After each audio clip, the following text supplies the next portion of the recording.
아주버님께 네트워크 마케팅을 말씀을 드렸더니 이것은 어퍼라인이 다운라인이 이룬 공을 지가 가져가는 것이기 때문에 불로소득이다. 그러므로 이 사업은 정의롭지 못한 사업이다.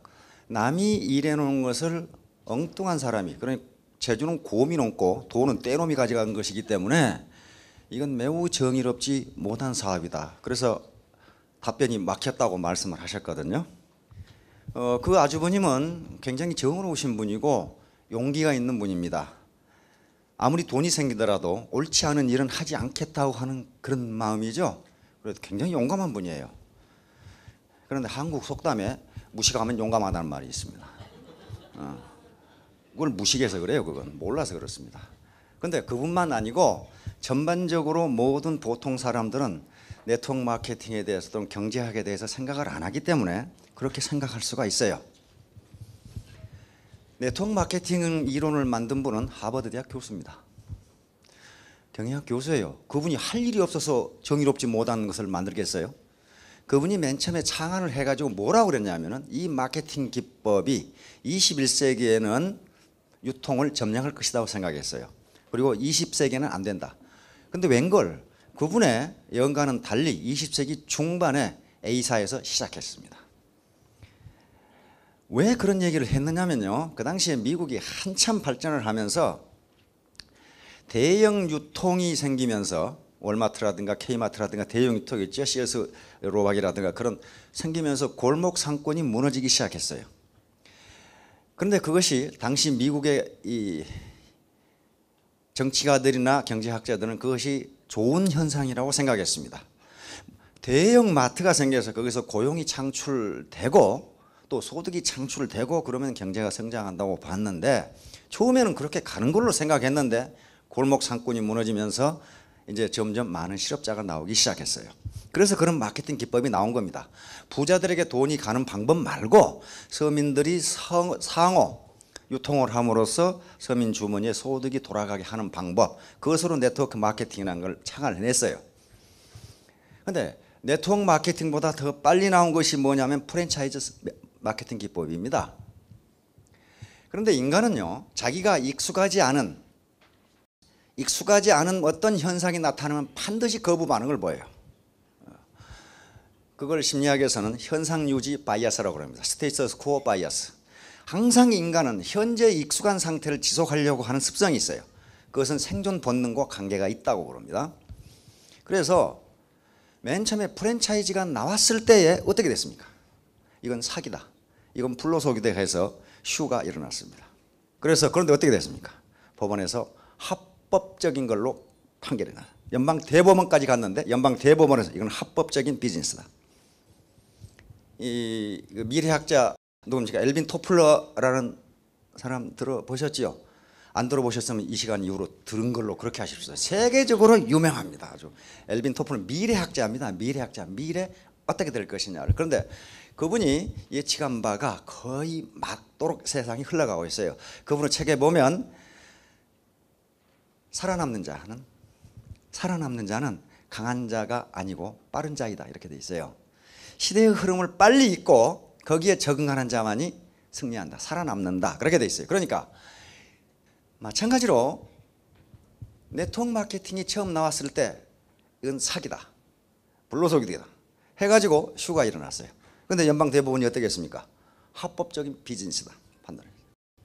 합법적인 비즈니스다. 그러면 만약에 네트워크 마케팅이나 프랜차이즈가 그것이 불로소득이고 그 다음에 정의롭지 못한 사업이라면은 미국의 하버드 대학 교수도 정의롭지 못한 사람이 연방 대법원 대단히 정의롭지 못한 기관이에요. 그 다음에 지금 대학원에서요 네트워크 마케팅을 강의합니다. 대학원에서 강의해요. 대학이라는 것은 진리를 탐구하는 기관이 대학입니다. 그렇죠? 진리를 탐구하는 기관이에요.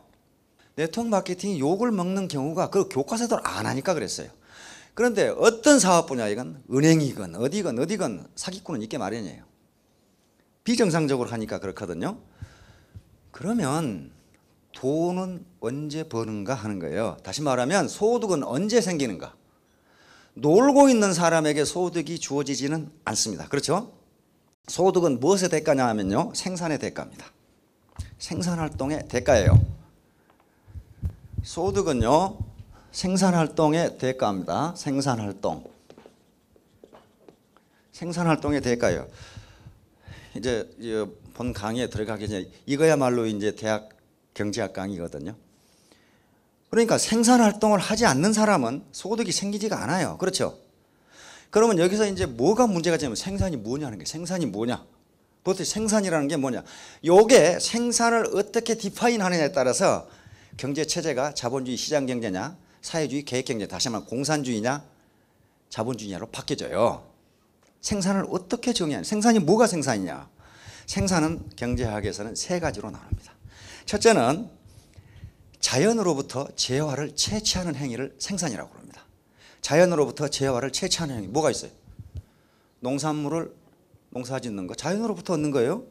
바다에서 고기를 잡는 거, 산에서 나무를 베서, 즉 임업하는 거 있죠. 그 다음에 땅속에서 광산물을 캐는 거, 그거 자기가 만든 거 아니에요. 자연에 존재하는 것을 어떤 힘을 가해서 그것을 얻는 행위를 생산이라 그래요. 그래서 농업도 생산이고, 어업도 생산이고, 광업도 생산이고, 임업도 생산활동입니다. 이것을 1차 산업이라고 합니다. 1차 산업은 농림어업을 이것을 1차 산업이라고 그래요. 그래서 1차 산업을 하는 사람들도 생산활동을 하기 때문에 거기서 소득을 얻어요. 그렇죠? 고기 잡는 어부들, 농사 짓는 농부, 산에서 임업하는 인부, 그 다음에 광업하는 사람 다 생산활동입니다. 자기가 만든 건 아니에요. 있는 걸 얻는, 채취하는 거란 말이에요. 그 다음에 또 생산이 뭐가 있냐면요, 어떤 재화 또는 중간재를 가공하거나 변형하거나 또는 결합해서 새로운 제품을 만드는 행위를 생산이라고 그래요. 광석을 녹여서 철광석을 만들어 가공한 거죠. 나무를 깎아가지고 요 탁자를 만드는 행위, 요건 그 사람이 탁자라는 어떤 본질적인 물질을 만들어낸 게 아닙니다. 존재하는 물질을 가공하고 변형하고 결합해서 새로운 물질을, 새로운 상품을, 제품을 만들어내는 걸 생산이라고 그래요. 이것을 2차 산업이라고 합니다. 이것을 광공업이라고 합니다. 광공업. 이것을 2차 산업이라고 부릅니다. 2차 산업. 그런데 광업은 땅에서, 자연에서 뭔가를 채취하는 산업이지만은 이것이 제조업과 공업과 밀접하게 연결되어 있기 때문에 2차 산업에 집어넣습니다. 광공업이라고 그래요. 근데 이건 말고 서비스를 창출하는 행위가 있어요. 서비스를 창출하는 행위, 이것을 3차 산업이라고 합니다. 서비스를 창출하는 행위, 여기에 포함되는 게 SOC하고 SOC 앤드 서비스예요. SOC는 사회 간접 자본입니다. 다시 말하면 고속도로망이라든가 항만이라든가 비행장이라든가 또는 상하수도 시설이라든가 또는 전기, 통신 시설들을 전부 SOC라고 부릅니다. 요건요, 어떤 제품을 생산하는 것도 아니고 눈에 보이지가 않아요. 그런데 미국 경제에서 지금 서비스업이 차지하는 비중이 어떻게 됩니까? 원래 원시 경제에서는요, 비중이 가장 높은 게 뭐였어요? 1차 산업이었어요. 농업이나 어업, 그 다음에 산에서 짐승 잡아서 먹고 살았어요. 그러다가 영국에서 산업혁명이 일어나면서 농업 분야의 인력이 어디로 갑니까? 공업으로 들어갑니다. 이것이 산업혁명이에요. 산업혁명. 미국은 19세기 초에 이 산업혁명 과정을 거쳤고, 영국은 20세기 초에, 영국이 가장 많은 빨리 산업혁명을 했는데 19세기 중엽부터 19세기 말년까지 17세기 중엽부터 약 100년간 산업혁명을 했습니다. 지금 산업혁명을 했던 나라들이 강대국이고 선진국이에요. 다시 말하면 1차 산업사회에서 2차 산업으로 넘어가는 사회예요. 이걸 산업화 사회라고 부릅니다. 그러다가 산업화 사회가 진행되면 제조업이 점점점 쇠퇴하면서 뭐가 일어나냐면 서비스 산업이 일어나요.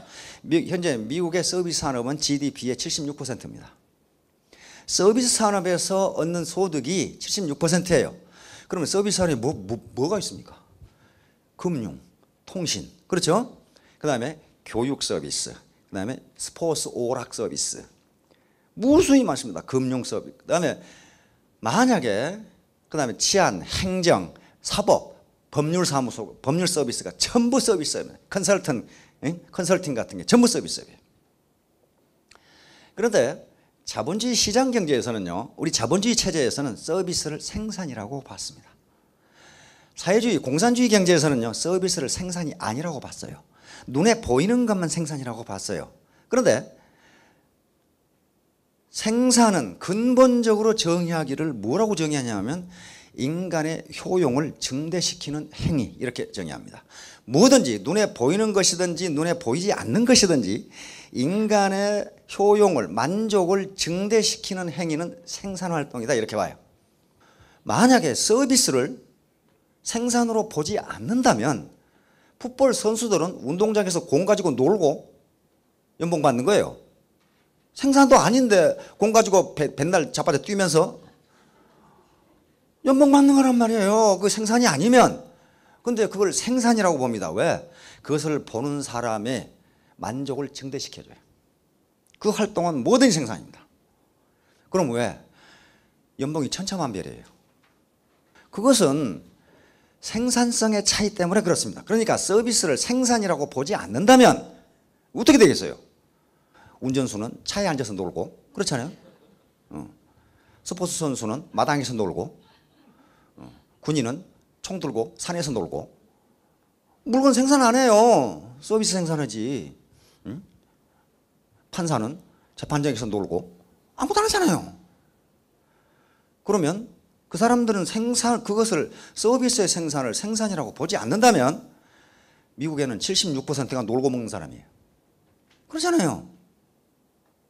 그러니까 서비스의 생산은 중요한 생산이고, 일반적으로 경제가 성장하고 소득이 높을수록 서비스 생산이 많아집니다. 왜냐하면요, 인간의 가장 기초적인 생리적 욕구는 금방 충족이 되고 더 이상 그걸 소비하면 마이너스 유틸리티, 디스 유틸리티가 나와요. 배고플 때 밥 한 숟갈 먹으면 어떻습니까? 무지무지 만족스럽죠. 그럼 한 그릇 다 먹었어. 그런데 한 그릇 더 먹으라 그래. 그러면 유틸리티가 팍 떨어져요. 목마를 때 물 한 컵 마시면 아주 시원하고 만족이 올라가는데 계속 퍼먹여봐요. 그것을 계속 퍼먹이면 유틸리티가 나오는 게 아니라 디스 유틸리티가 나와요. 근데 서비스는 그것이 포화 상태가 거의 없어요. 아주 좋은 서비스를 받으면 받을수록 기분이 좋아요. 그리고 그것은 포화 상태가 없어요. 쓰면 앉고 싶고, 앉으면 눕고 싶고, 누우면 자고 싶고, 그런다고 하듯이, 그러므로 선진국이 되고 소득이 올라가면 서비스 산업이 발전하는 겁니다. 그럼 유통은 무슨 사업이에요? 서비스 사업입니다. 서비스 사업이면 유통에서 뭔가 부가가치를 창출한다는 거예요. 다시 말하면 유통에서 그 유통을 이용하는 사람에게 유틸리티를 높여준다는 얘기입니다. 지금 쇠고기 1파운드에 얼마씩 합니까? 뭐 퀄리티에 따라 다르겠지만은, 예를 들어 5불? 5불 한다고 합시다. 쇠고기 1파운드에 10불로 오르면, 배로 오르면 나 안 사 먹고 소 키워서 잡아먹을래. 그런 분 있어요? 요게요, 쇠고기가 1파운드에 5불이 아니고 50불이어도 소 키워서 난 잡아먹어야 되겠다, 그런 분 거의 없을 거예요. 이게 굉장히 중요한 개념이에요. 다시 말하면 모든 소비자는, 그건 생산자도 마찬가지입니다. 모든 소비자는 실제 재화나 서비스가 가지고 있는 가치보다 훨씬 낮은 가격을 지불하고 그걸 소비합니다. 그것을 뭐라고 그러냐면은 소비자 잉여라고 불러요. 소비자 잉여. 소비자 잉여. Consumers surplus. 굉장히 국가에서 경제 정책을 할 때 저걸 가지고 합니다. 어떻게 하는 것이 소비자 잉여가 가장 크냐. 그것이 사회적 소셜 유틸리티가 돼요. 소셜 웰페어가 된다고. 소비자가 가장 많은 유틸리티를 누릴 수 있도록 경제 정책을 하면 그걸 몽땅 합해 주면 소셜 웰페어가 올라가도록 돼 있어요. 그게 국가의 경제 정책이에요. 그러니까 모든 소비자는 실제로 자기가 그 제어와 서비스를 소비함으로써 얻는 만족감보다 더 낮은 가격으로 그걸 소비한다 그런 말이에요. 미국의 전기요금이 얼마씩 하는지 모르겠는데 뭐 킬로와트당 100원 한다고 그럽시다. 근데 200원 2배 올랐다. 내가 차라리 발전소를 만들겠다. 그렇게 되지가 않아요. 왜냐하면 발전소를 만들면 그 코스트가 더 올라가기 때문에 그래요. 자, 그러면 왜 저 소비자 잉여라는 현상이 가능한가 하면은 모여 살기 때문에 가능합니다. 많은 사람이 함께 살기 때문에 가능해요. 만약에 나 혼자 산골에 산다고 합시다. 거기까지 수도 파이프를 연결하려고 해봐요. 그 코스트가 얼마나 들어가겠어요? 그러면 수도 요금이 엄청나게 올라가야 돼요. 만약에 비행기 타는 사람이 무지무지 똑똑한 놈 10놈이라고 그럽시다. 비행기 요금을 그렇게 싸게 할 수가 없어요. 나하고 아무런 관계가 없게 보이는 저쪽 옆집 저 이웃 도시의 영감님하고 그분이 나하고 같이 이 지역사회에 어울려 살기 때문에 이 지역의 물가가 싸다 그런 말이에요 지금. 왜냐하면 유통을 하는 사람은 대량으로 판매해야 수송 코스트라든가 모든 코스트가 나눠주면 조금밖에 안 들어간다 그런 말이에요 지금. 그러니까 유통이라는 행위 또는 모든 사회 경제 현상이 우리가 소사이어티를 이루고 모여 살기 때문에 잉여를 누립니다. 서플러스를 누려요. 서플러스를. 혼자 살면 절대로 안 돼요. 그게. 그러면 생산자는 손해보느냐? 그렇지 않아요. 생산자는 소비자가 잉여를 보는 거하고 거의 맞먹게 생산자 잉여라는 걸 얻습니다. 생산자 잉여를 못 얻으면 어떻게 됩니까? 기업이 손실을 본다는 얘기 아니에요. 손실을 보면 그 기업은 시장의 심판을 받아서 망해버려요. 그걸 시장에 퇴출시켜버려요. 왜냐하면 자원은 제한되어 있는데 너 경영 능력이 그 모양이어가지고 손실을 보니 시장에서 나가라는 거예요. 자원을 낭비하지 말고 그것이 망하는 거예요. 다시 말하면 시장은 그 누구도 봐주지 않아요. 시장의 심판은 준엄합니다. 비효율적인 것은 반드시 시장이 쫓아내버려요. 그런데 사회주의가 망해버린 건, 공산주의가 망해버린 건 시장이 존재하지 않아서 비효율적인 기업이 너무 많이 존재했어요. 그러니까 전체가 망해버린 거예요, 나라가. 그래서 개인도 비효율적인 경제활동이나 비즈니스를 하면요, 그건 퇴출돼요. 퇴출된다는 게 뭐예요? 소득이 없어져 버려요. 자, 그러니까 지금 네트워크 마케팅이라는 게 만약에 그것이 착취이고 불로소득이 되려면은요, 그 밑에 다운라인에게 피해를 줘야 돼요. 그렇죠? 그런데 피해를 주는 게 아무것도 없어요. 좋은 물건을 싸게 파니까 사는 사람 자체가 이익이에요. 그리고 어퍼라인 상위 스폰서들이 맨날 자빠져 노는 것 같은데요, 몸이 마비되도록 뛰어요. 뭘 해주는 거예요? 초보자들에게 컨설팅을 해주는 거예요. 리더가 자기 돈 들여서 자기 시간 들여서 누구에게 피해 준 거 없어요. 컨설팅은요, 그 공짜가 아닌 겁니다. 그냥 만들은 컨설팅을 받지를 못했어요. 왜냐하면 그 어퍼라인이 없으니까. 그래가지고 혼자 죽기 살기로 그 노하우를 획득했는데 그 노하우를 공짜로 준 거예요. 리더들이요, 잠을 못 자요. 어느 센터에는 가고 어느 센터에는 안 가고 그렇게 할 수가 없잖아요. 거기 가서 하루에 막 3시간 4시간 강의를 해줘요. 이렇게 하라 저렇게 하라. 그게 컨설팅이란 말이에요. 그게 스폰서십이에요. 그러니까 어퍼라인은 스폰서분들은요, 내가 내 돈 챙기면 그만이다. 그러면 그거 도둑놈이에요. 그거 착취하는 거라고. 그만큼 인컴이 있으면요, 그걸 돈을 갖다 주라 그런 얘기 아니에요.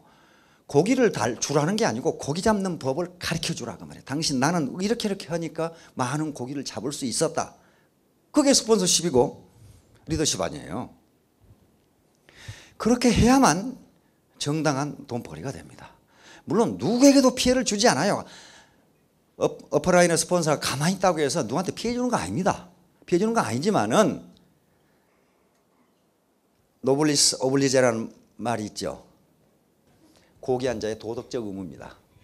로마는 저쪽 이태리 남부의 조그마한 섬 도시국가였어요.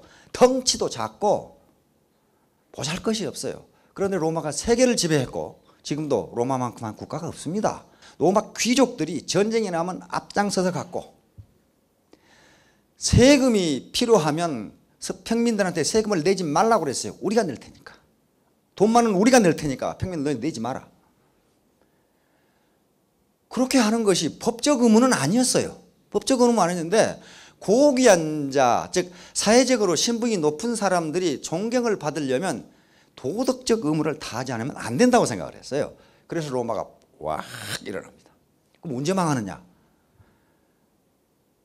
고귀한 자들이 도덕적 의무를 하지 않았을 때 망해버렸어요. 이제 점점 부유하게 되고 배가 뜨뜻해지니까 귀족들이 향락과 사치에 빠졌어요. 그리고 국방은 옛날에는 주구들이 했는데 이제 그건 하기 싫고 용병을 사다가 했어요. 용병을 어디 게르만족이나 뭐 이런 용병들 있잖아요. 사다가 했어요. 그러니까 그대로 망해버렸어요. 다시 말하면 애텀이라는 조직도요, 상위 스폰서들이 노블리스 오블리제, 고귀한 자의 도덕적 의무를 다하지 않으면 언젠가 망해버려요. 왜냐하면 밑에 다운라인에서 그 스폰서를 존경하지 않거든요. 아이고 잘났네, 너만 잘 먹고 잘 살면 그만이야. 나는 모르고 없고 너나 잘해라. 그럼 어떻게 하겠어요? 반드시 그건 법적 의무가 아니에요. 밑에서 발에 땀나도록 돌아다니면서 다운라인에 지금 어려운 사람들을 도와주라고 하는 것은 그건 법적으로 그렇게 안 해도 돼요. 그러나 그건 도덕적으로 그렇게 해야 된다 그 말이에요. 도덕적 의무예요. 도덕적 의무란 말이에요. 따라서 지구상에 선진국이 된 나라치고 이 상위 어퍼클래스에서 도덕적 의무를 행하지 않는 나라가 하나도 없었어요. 지구상의 가장 큰 국가를 형성한 나라가 어디게? 어디게요? 미국. 천만의 말씀. 지구상의 가장 큰 국가를 형성한 나라. 예? 예, 대영제국입니다. 대영제국. 대영제국은 지구의 4분의 1을 차지했어요. 해가 지지 않는 나라를 차지했어요. 그 대영제국이 그렇게 될 수 있었던 이유가 노블리스 오블리제였어요. 영국의 귀족들은요, 무조건 군인입니다. 전쟁터에 가서 죽어야 돼요. 평민이 가서 앞에 나가는 게 아니라 귀족들이 군인으로서 폴로우 미예요. 나를 따르라. 그런데 후진국일수록 귀족들은 뒤로 뽕뽕맨 빼고 야 이놈들아 너가 앞에 가. 이런 놈들이 전부 후진국이에요 지금. 그게 노블리스 오블리제예요. 위험한 곳에, 그리고 내가 힘드는 곳에, 내가 어퍼클래스라면은 어퍼클래스로서의 존경을 받으려면 그런 일을 해야 된다는 거예요. 그걸 법적으로 안 해도 돼요. 영국이라는 나라가 지금 저 모병제인데 그거 뭐 안 알아도 되잖아요. 그런데 솔선해서 한단 말이에요. 그러니까 애터미가 계속 발전해서 상위 어퍼클래스에 있는 스폰서가 존경을 받으려면은 법적 의무가 아니라 도덕적 의무를 다해야 돼요. 그래야만 그것이 불로소득이다 또는 착취라는 오해를 받지 않습니다. 한국의 스폰서는 전부 그렇게 해요. 우리 박한길 회장님이 그 지침을 내렸어요. 아니 스폰서들이 너무 많이 다운라인에다 다 지원해버려. 거의 100%를 다운라인에 지원을 하니까 우리 박한길 회장님이 그렇게 해가지고는 안 된다. 우선 너희가 부자가 되라. 그래서 너희가 받는 소득의 3분의 1만 지원을 해라. 왜? 다운라인에 차비도 없고 점심값도 없는 사람들이 있거든요. 이걸 이 스폰서, 상위 스폰서들이 지원을 해준다고. 그 다음에 3분의 1은 차비로 다 쓰고 돌아다녀야 될 거 아니에요.